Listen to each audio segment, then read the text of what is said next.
Magandang hapon, update na nga muna tayo sa ating minomonitor na si Bagyong Julian. Ito ang si Julian ay nasa Super Typhoon category pa din at kanina alas 4 ng hapon, ito ay nasa may layong 245 kilometers kanluran ng Itbayat, Batanes.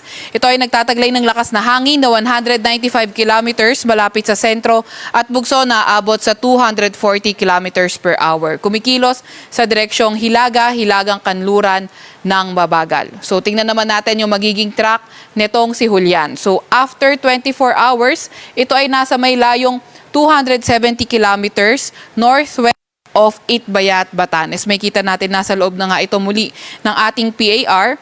And then after 48 hours, ito ay nasa may Hilaga, 405 kilometers Hilaga ng Itbayat, Batanes.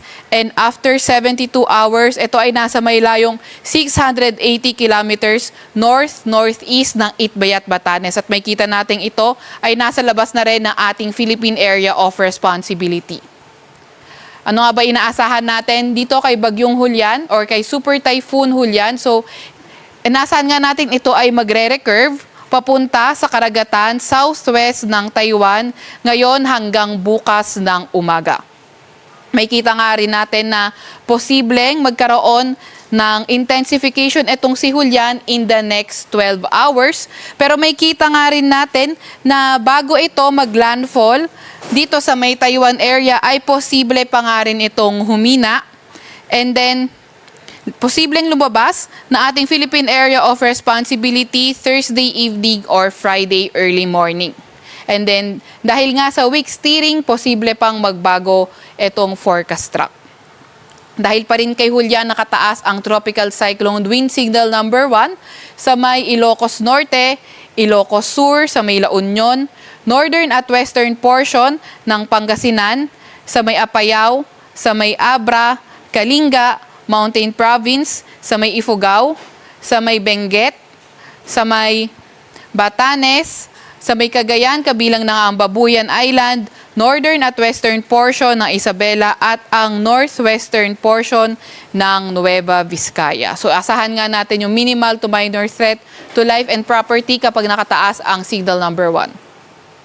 Meron din tayong mga inaasahang bugso ng malalakas na hangin ngayong araw sa may Ilocos Region, Cordillera Administrative Region, northern at eastern portion ng mainland Cagayan, eastern portion ng Isabela at Zambales. Bukas naman sa may Ilocos Norte, Ilocos Sur, Abra, Apayao, Batanes, Babuyan Islands, northern at eastern portions ng mainland Cagayan at sa eastern portion ng Isabela. And on October 3, sa may Batanes and Babuyan Islands naman. Meron din tayong nilabas na weather advisory kanina alas 5 ng hapon kung saan inaasahan yung mga malalakas na mga pag-ulan. So asahan natin ngayong hapon hanggang bukas ng hapon, moderate to heavy rains 50 to 100 mm sa may Batanes, Babuyan Islands at Ilocos Norte. So inaasahan nga nating mas mataas yung mga pag-ulan sa mga mountainous, pati na rin sa mga matataas yung elevation na area. So yung ating mga kababayan na nakatira sa mga landslide prone at flood prone areas, pinag-iingat pa nga rin sa mga banta ng pagbaha o hindi kaya pagguho ng lupa.